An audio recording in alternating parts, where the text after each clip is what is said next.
Antes de passar a bola aqui para o Yuri, deixe-me aqui passar um outro trecho. O ministro Alexandre de Moraes argumentou que os crimes de 8 de janeiro podem ser considerados como crimes de multidão. São aqueles cometidos por um grupo em que cada pessoa vai influenciando a outra. Nesse contexto, não é preciso descrever a conduta de cada um dos acusados. Vamos ver. O que torna o crime coletivo, o crime multitudinário, é o fato de, em virtude do número de pessoas, você não tem necessidade de descrever que o sujeito A, ele quebrou a cadeira do ministro Alexandre, o sujeito B quebrou a cadeira do ministro Fachin, o sujeito C, ele quebrou o armário do ministro Cristiano Zanin. Não. A turba criminosa destruiu o patrimônio do Supremo Tribunal Federal. A turba criminosa destruiu o patrimônio do Senado Federal.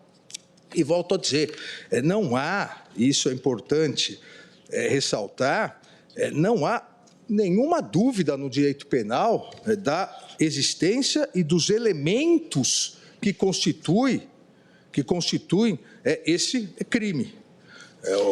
Nós temos aqui o exemplo clássico é uma rixa, é uma briga de torcidas uniformizadas, onde você não precisa identificar que o A deu um soco no B, o C levou uma cadeirada do D, ou seja, são grupos que praticaram um crime e você descreve a conduta, e a conduta a Procuradoria-Geral descreveu detalhadamente. Agora, Yuri, o ministro Alexandre de Moraes, ele seguiu a acusação da PGR, da Procuradoria-Geral da República, que não precisa apontar, como ele disse, a conduta específica de cada réu.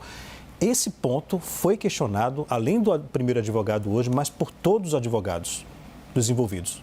Pois é, que é uma estratégia de defesa aí dentro do que o Pedro Venceslau estava colocando, de tentar fazer um debate técnico em relação ao caso em si.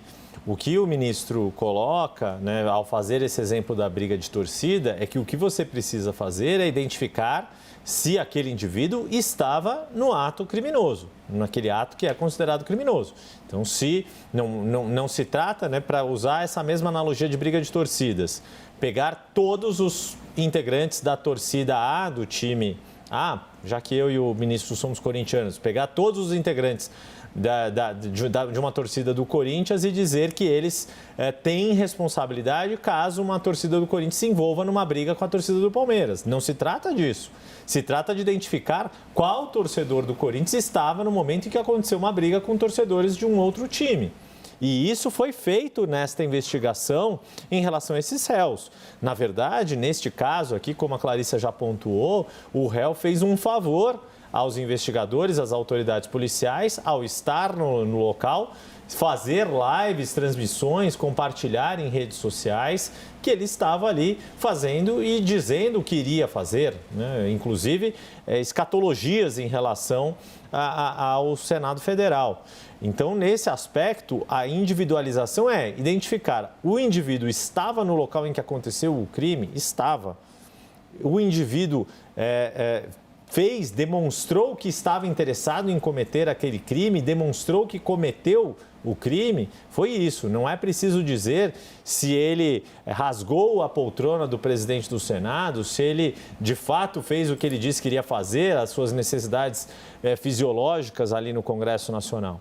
Essa é a tese que prevaleceu no voto do ministro Alexandre de Moraes, que as defesas fazem essa rejeição. Agora, a partir do que a gente tem de informações, inclusive das perícias, com uso de inteligência artificial, uso de material genético deixado pelos invasores das sedes dos três poderes, me parece me parece difícil que eles consigam dizer que não estavam lá. E por tudo que a gente tem de informações e de todo o nexo que tem sido feito na denúncia pelo subprocurador Carlos Frederico, aquela tese de que eram pessoas inocentes que estavam apenas demonstrando a sua insatisfação política, que eram tementes a Deus e foram lá rezar, foram lá num ato de paz, me parece pouco crível a partir do momento em que foi necessária violência para romper o primeiro bloqueio policial policial, ainda que um bloqueio pouco eficaz, insuficiente para o tamanho da turba que estava entrando na esplanada dos ministérios. E, de novo, né, nós que somos jornalistas aqui sabemos quais são os limites de onde a gente pode ou não pode acessar quando está dentro do Palácio do Planalto, do Congresso Nacional ou da sede do Supremo Tribunal Federal. Essas pessoas não podem alegar que elas não poderiam entrar no Palácio do Planalto, não poderiam entrar no plenário do Supremo, no plenário da Câmara, não poderiam entrar no plenário do Supremo, muito menos alegar que não sabiam que não poderiam quebrar as poltronas do plenário do Supremo, que foi o mais vandalizado, quebrar os vidros do Palácio do Planalto, danificar a estátua do Rui Barbosa no STF e por aí vai. Vamos ouvir a Tainá Falcão. Tainá, esse assunto foi criticado pelos advogados, vários advogados, mas, sobretudo, também por parlamentares da oposição.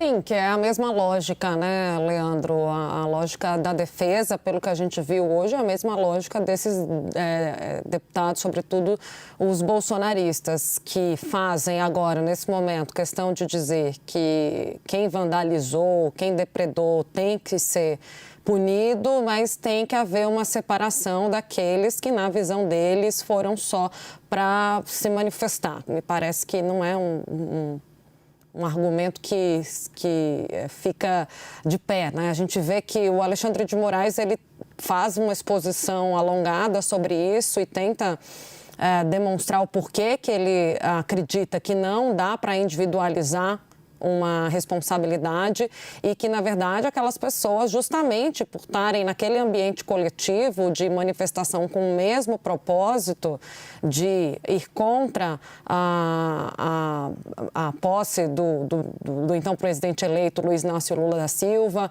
pedirem a intervenção militar, isso que estava, né, na camisa desse primeiro réu que foi julgado, o Aécio. Então, quando ele traz toda essa exposição, ele tenta demonstrar que é uma cadeia de consequências, que aquelas pessoas, elas influenciaram umas às outras, e daí a justificativa dele para não se debruçar sobre o que uma pessoa tenha quebrado, uma cadeira, uma vidraça, um relógio, e da outra que foi lá, entrou mesmo assim num ambiente que estava sendo depredado, viu o ambiente sendo depredado, embora não tenha feito esse mesmo movimento de quebrar uma vidraça, uma cadeira ou um relógio, estava nesse mesmo ambiente, como é o caso do Aécio, que fez a filmagem ele mesmo e publicou nas redes sociais, né, se auto-incriminando. Então, é aí onde se sustenta a versão do Alexandre de Moraes, contrária à defesa e ao que, como você mencionou, pensam os deputados